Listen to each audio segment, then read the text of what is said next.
Hello, I'm Dr. Meghan Davis, and I lead the Hamilton Family Health Team's Green Initiative, which strives to help primary care reduce our carbon footprint. Within one of my other roles, I have been the Regional Primary Care Lead with Cancer Care Ontario, Ontario Health for cancer screening for 7 years.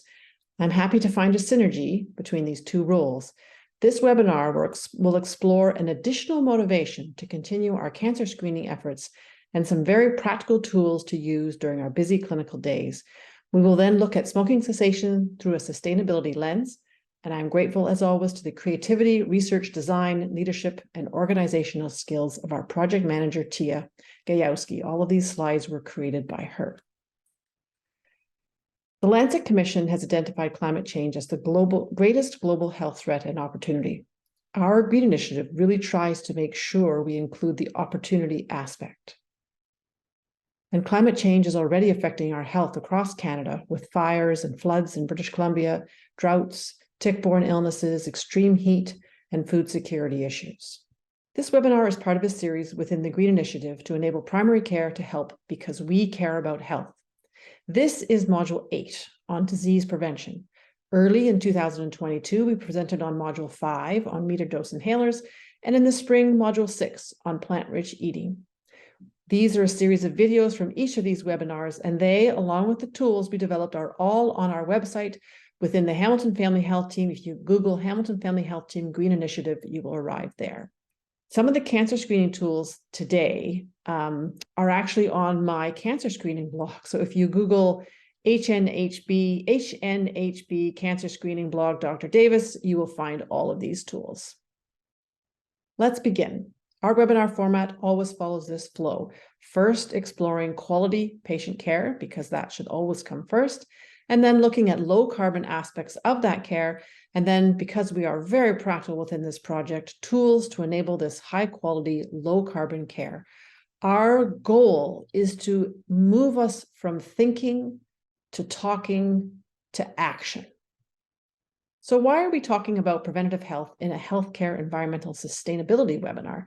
I admit I did not see this logic initially, but now I sure do. Let's walk through it. This is a graph of the carbon contribution of various aspects of primary care in the UK. The orange boxes tell us how important it is to consider the carbon footprint of our care, not just our buildings, our equipment, our energy, our waste and water in the blue boxes. Preventative health is a core component of our primary care. We tend to automatically think of what we see, which is our garbage, and we think recycling is what we should do. But our visible waste is not really the problem. This is the tip of the iceberg. And in terms of greenhouse gas emissions from healthcare consumables, up to 90% of a product's emissions happen before we ever use them. So if we recycle our garbage, we are only modifying 10%. So we can't recycle our way out of this. But underneath the surface lies a lot of care that primary care is particularly good at, that is also low carbon care. And disease prevention is part of that larger opportunity that's underneath the visible iceberg surface. Preventing disease reduces the demand for health services, and every healthcare service has a carbon footprint. Every test we order and treatment we provide consumes energy and materials and generates waste. This slide and that quote is from the Lancet Planetary Health by Canada's very own Dr. Andrew McNeil. She produced a framework for sustainable healthcare systems. Within our work, we have tried to situate each of our initiatives within this framework. This webinar and our plant-rich webinar last spring come under the first bucket in red, reduced demand for services.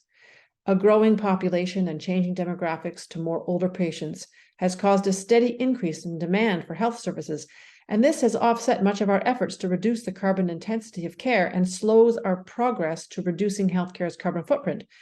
So as Dr. McNeil so eloquently writes, we need to combine our efforts to decarbonize care with strategies to reduce the incidence and severity of disease, which in turn decreases the amount and intensity of care required. So today we will focus on two of these that those of us in primary care excel at, which is firstly, cancer screening, which helps prevent or find disease early and which reduces treatment intensity. And secondly, smoking cessation, which prevents disease and also reduces the environmental burden of tobacco production and distribution. So both cancer screening and smoking cessation are therefore good for our patients and good for our planet. It's not a choice between health and the environment, not a competition, it's synergistic. With our usual webinar format, we'll first focus on patient care, as this is always our priority, and then explore the carbon impact, and then we will spend most of our time going over some tools. Many of these tools were developed based on my own experience within my own office team that we found helped get cancer screening done amidst all of our demands on our attention. So first, cancer screening is quality care. Because organized screening programs such as Ontario's breast, cervix, and colorectal cancer programs can prevent cancer and find cancer earlier, which leads to better health outcomes with less invasive treatments and fewer side effects. Here in Ontario, we have 3 well-organized cancer screening programs. Now, an organized program enables data collection that further enables optimization, evidence-based decision-making through guidelines, established follow-up pathways, invitation to screening for patients, and support for we providers offering the screening. OBSP offers breast cancer screening from age 50 to 74 every 2 years with mammograms, and a high-risk program with MRI for eligible patients. The Ontario Cervical Screening Program offers Pap tests age 25 to 69. Note that new start date with good evidence not to provide a Pap under age 25. Cervix screening will eventually include public funding HPV and likely change to less frequent. It's not here, but it's coming soon. This webinar isn't long enough to go into details of that. And for colorectal cancer, Colon Cancer Check offers FIT for non-high-risk patients every age 50 to 74. FIT is the newest screening kit on the block and a game changer from FOBT. 1 sample from 1 stool, no dietary or medication changes to PrEP. It looks for microscopic human hemoglobin in stool. We fax in the Rect2Life labs, and a barcoded sample is mailed to the patient's home, and our job is to make sure we have the correct address, OHIP number, we pick the average risk patients, and we tell them how to use the kit. So super quick, here's my instructions to patients. Keep the tube and a pen in the bathroom. First, put the date on the tube. Urinate if needed, flush.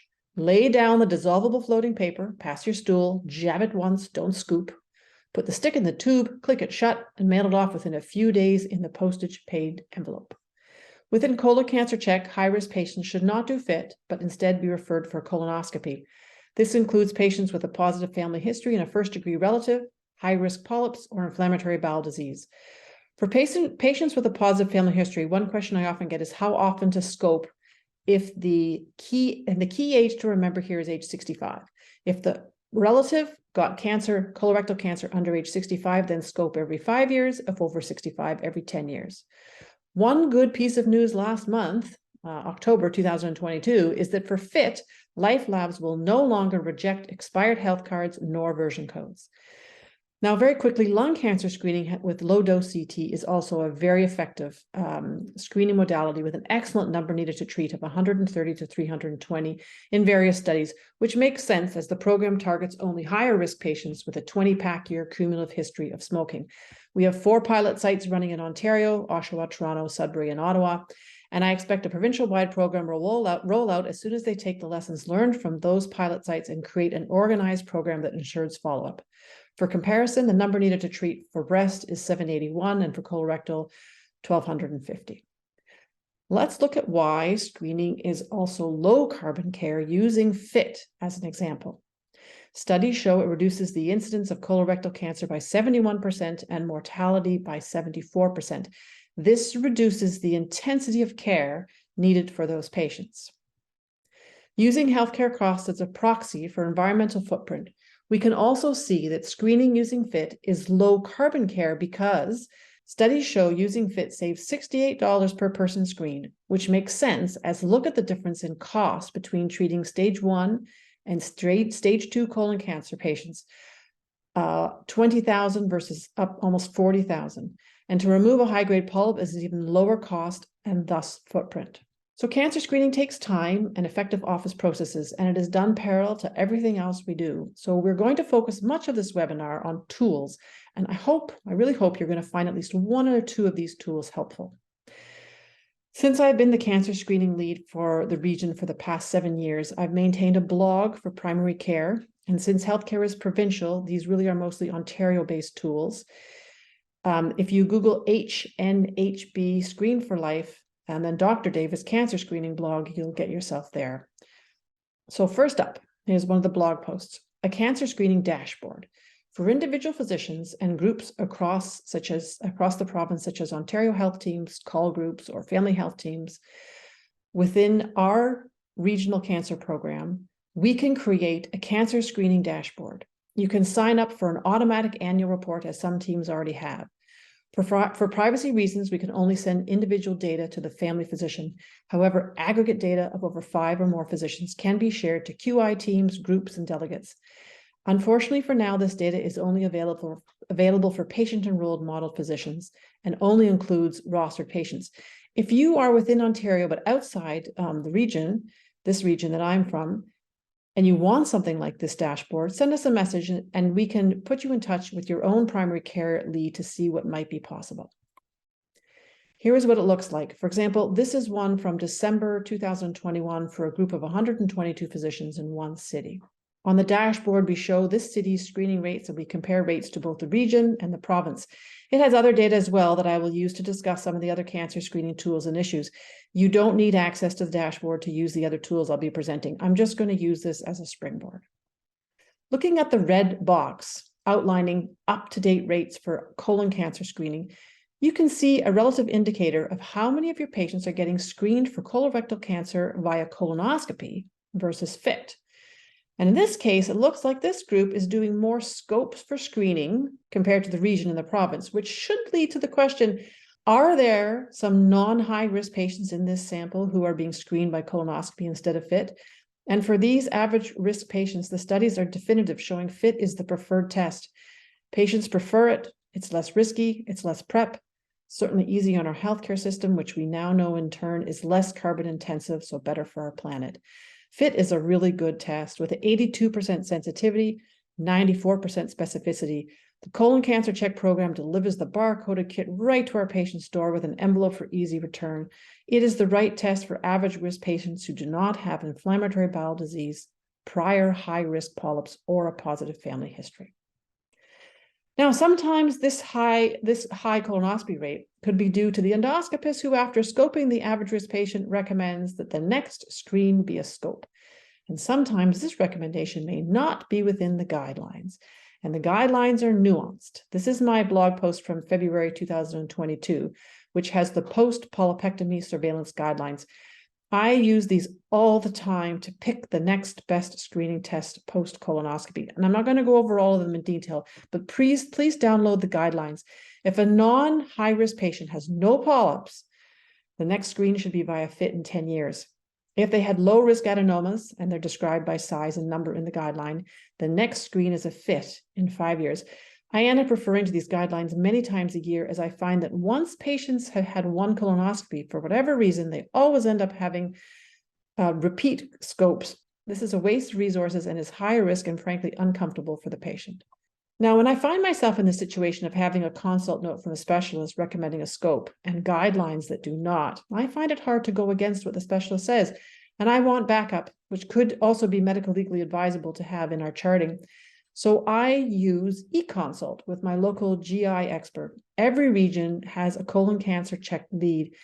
Every time I've done this, I've been able to avoid an unnecessary scope for my patients, and I feel safe to have that expert opinion. Dr. Suraj Sharma is the regional colorectal cancer screening lead in my region. eConsult is available through OTN, and you need a OneID to access it. And it's currently being integrated into our EMRs, which saves me the step of copying over the demographics. Staying with colon cancer check for a bit, for our FIT positive patients, Cancer Care Ontario recommends referral to a FIT-ready endoscopist. These FIT positive patients can have large, complicated polyps that require a lot of expertise. Once a polyp neck is injected to raise it up for removal, if the pathology then shows that it's high grade and the margins are not completely removed, it can require bowel resection by a surgeon instead of a repeat scope. So choosing a FIT-ready endoscopist is key. Endoscopy programs that are part of colon cancer check are all graded on if they can scope a FIT positive patient within 8 weeks of the test. They save scope slot times just for this. So I highly recommend using a regional referral form that enables centralized triaging, a nurse navigator to find lost to follow-ups, a fit-ready endoscopist, nursing, pathologist, surgical team. This also enables ongoing quality improvement. And in my region, these fit-ready endoscopists are all hospital-based, and we have a centralized referral form, and they will quickly navigate your fit-positive patients, even if the wait time is long for other services. Now back to the dashboard. Most worrisome to me are the patients that have a positive fit but not had a scope. For this group of physicians, this was 108. Also, for any QI folks who are listening to this recording, I think this is a key metric to follow and to work on. This number rose steadily in Ontario during the pandemic. Now, this is a concern because FIT is very good at detecting clinically significant lesions, and it has a positive predictive value ranging from 2.9 to 7.8% for colorectal cancer, and 33.9 to 54% for advanced adenoma. So these patients are at high risk, and a positive fit should be followed by a colonoscopy within 8 weeks. And by referring through a regional referral program, we can ensure fewer loss to follow-ups. A few quick other points for FIT. This is from a blog a few years ago when FIT was first introduced, and we've gone over the first few points already about the accuracy of FIT, the importance of navigation to scopes within 8 weeks, and for a fit-ready endoscopist. We also have had a problem lately with an increased rejections due to OHIP cards, and that good news came out in September of 2022 that Life Labs and Ontario Health worked together to stop the high requisition rejection rates. So they're going to accept all OHIP cards now, even if they need renewal or have outdated version codes. So we still need to check address before we send the rec, as many people have moved during the pandemic. As a reminder, FIT requisitions expire like all recs after 6 months. So if we request another kit within the 6 months without checking off the duplicate kit box on the rec, or if a patient does the kit 6 months after the rec date and even sends in their sample under unexpired rec, all of those will be rejected. So I quickly try to mention to patients some of these key issues with FIT that are found provincially. And I'd always say just a jab, close the lid tightly, put the collection date on there, and mail it off after a few days. Now, sometimes there are still issues within the recs, and I'm putting the Life Flags direct FIT line. It is 1-833-676-1426 to directly call Life Labs regarding FIT. So how can we find those patients with a positive FIT that did not get scoped? Maybe your EMR can, but mine cannot. So in my practice, I use the Screening Activity Report, or SAR. To help others use this tool, I created a how-to guide for using the SAR that you can share with your office staff. CCO is in the midst of aligning the various reports we receive, so has not kept one aspect of the SAR up to date, the change to 25 as a start date for PAPs. Please disregard any patients that the SAR says are due for PAPs that are age 21 to 24. The SAR can still be used to bring your EMR up to date, to find screen-positive patients who've been lost to follow-up, to find patients who are due for screening, to find data for rostered patients, and to review your screening rates compared to your region and your province. COVID and more virtual care has led to more digital communication. So in my practice, we created a digital pathway with scripts for patient emails for ordering FIT tests asynchronously, i.e. when the patient's not on the phone or in front of us. Within this pathway, patients input their address and OHIP cards before we fax in the rec. The pathway involves 4 communication templates: a patient first invite, 3 months later if they have not done the test, a second invite when they are due again, and also a non-compliance communication when and if we get the requisition expiration note from Life Labs. We had these templates reviewed by a writer with experience writing at an appropriate level for a non-healthcare audience. I use Ocean eForms, and I have downloaded these scripts there so anyone can upload them into their favorites. Well, actually, before I move on from FIT, I would love some help. Patients without a family doctor can order FIT through telehealth, and if they are positive, we need to find them someone who can refer them for colonoscopy. So if there's any primary care providers out there listening, we would love you to sign up that you might be willing to navigate these patients for a scope. I'm going to go over a few more blog posts with things I found helpful. COVID vaccines can cause same-side or ipsilateral swelling, so should be avoided 6 weeks post-vaccine. And if the swelling persists 6 weeks after vaccine, we should assess. If your practice is anything like mine, in the early days of the pandemic, you were not providing a lot of PAPs. And in fact, we were officially advised to scale back on all non-emergent care, and so we did. And now there is a backlog of over 40,000 in my region and 400,000 in the province of Ontario. So how can we catch up? Well, check out our PAP resource kit that we made to try and address this. This resource kit has tips from my own clinic experience, and it includes how to train a PAP provider in Canada with a free online program, how to identify eligible patients in your practice using your EMR or your screening activity report, some practical suggestions and suggestions for planning, some practical checklists and suggestions for planning the flow of a Blitz PAP clinic, some sample communications that you can use to engage your patients, and the revised Ontario provincial guidelines for cervical screening and follow-up pathway. Keeping on the topic of PAP, there are some updated guidance. Do not screen patients under 25. Do not screen patients who have never been sexually active, and do not screen patients who have had a hysterectomy with the removal of their cervix that have not had a history of high-grade dysplasia. Start cancer screening age 25 is a new recommendation. So if the first PAP cytology was normal in a patient under 25, but the patient will not yet be 25 in 3 years, but then wait till they're 25 for their next PAP. But if they did happen to have a PAP under 25 and it was abnormal, then follow up as you would any other patient. So this blog post also goes over all the follow-up intervals for various abnormal findings. I find the biggest change to be for ASCUS and LSIL. The recommendation is to rescreen in 1 year now. Taking gender-affirming hormones like estrogen for more than 5 years increases your risk of developing breast cancer. So if you have a patient who's been on hormones for more than 5 years and they're between the ages of 50 and 74, we should suggest a mammogram every 2 years. So if you're looking for Main Pro credits, pre-pandemic, we posted a how-to guide to do a College of Family Physicians of Canada audit worth a total of 18 credits, or 6 within each screening program. It's a step-by-step template for completing the audit. We also created some fun whiteboard videos that you can put in your waiting rooms for patients to watch on the 3 screening modalities. And as medicine gets more complicated, effective use of our EMRs becomes more and more important. I've been around long enough to remember paper charts, and I am so grateful for a robust EMR. So a few years ago, I worked closely with Ontario MD and my family health team to develop how-to guides for optimal use of 4 different EMRs for cancer screening: Accuro, PNP, TELUS, and Oscar. Another thing on the dashboard is your participation in various Cancer Care Ontario programs. We can tell you if you have signed up for physician-linked correspondence, which means your name is on the letters that invite your patients to be screened via colon cancer check. This improves response rate if the provider's name is on the invite. If you're not sure, why not sign up again?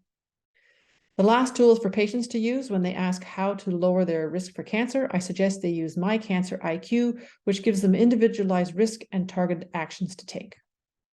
So that was a whirlwind tour of cancer screening tools. Knowing that cancer screening is not only high quality care, but also low carbon makes me more motivated, and I hope it does for you. Before we move on to smoking cessation, let's have a quick look at the pandemic's effect on cancer screening in Ontario. In Ontario, we have a backlog compared to pre-pandemic of 300,000 mammograms, over 100,000 colon cancer screens, and over 400,000 PAP tests. In my region, it's roughly the same trend. Experts do believe that this backlog in cancer screening has led to a more concerning statistic, an increase in undiagnosed and therefore untreated cancers. This means there are possibly hundreds of undetected cancers in our region and possibly thousands for the province of Ontario. The province of Ontario stopped their correspondence program from pandemic start to early 2021, so patients did not get their letters indicating they were due to get screened. And as I mentioned before, one of the most worrisome stats is the number of patients who have a positive fit and have not been scoped. This is 5,300 patients in Ontario. So let's move on to smoking cessation. First, quality care. We all know that the harms of smoking are well established and severe, with a 2 to 3 times increased mortality compared to non-smokers and 1/3 of all cancer deaths in the US. Smoking contributes to more than 24 different diseases: cancer, COPD, asthma, pulmonary fibrosis, coronary artery disease, stroke, renal failure, intestinal ischemia, hypertension, infections, diabetes, and more.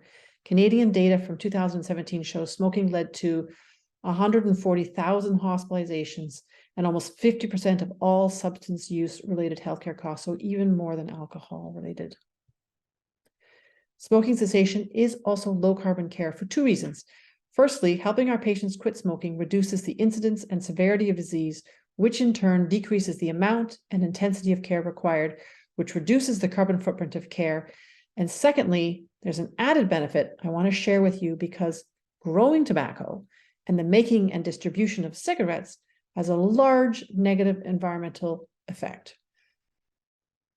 It takes 3.7 liters of water and 3.5 grams of oil equivalent to produce a cigarette. Cigarette pollutes the air and is responsible for 0.2% of global CO2 emissions. And when we use land to grow tobacco, we are not growing food. So how can we help our patients quit smoking? Thank you to Monica Bennett from the Regional Cancer Program and Lucy Feng from the Hamilton Family Health Team, a pharmacist from the Hamilton Family Health Team, for help with this slide. Studies show patients want and expect their providers to assist them with smoking cessation, and not doing so can give them the impression that it's not important. Some patients blame the doctor for not helping them.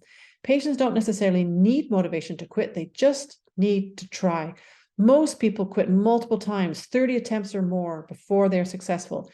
So medication and support is the best chance of success. And there's a 3A smoking cessation framework that was established by experts. A, to ask about their use.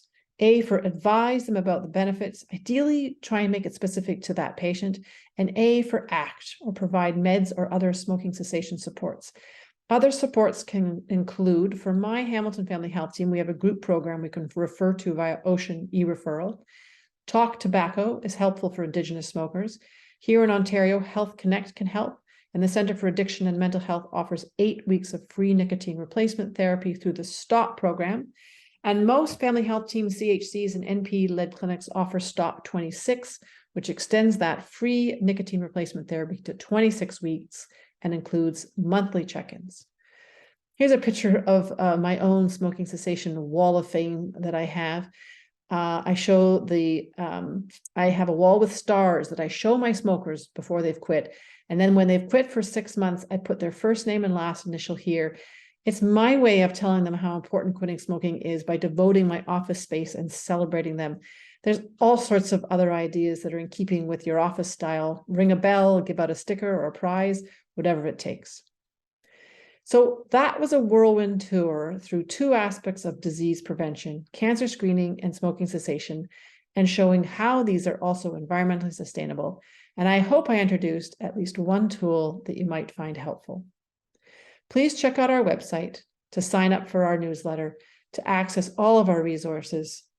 Email us if you're interested, if you want to connect, and we look forward to collaborating with you. Thanks so much for listening.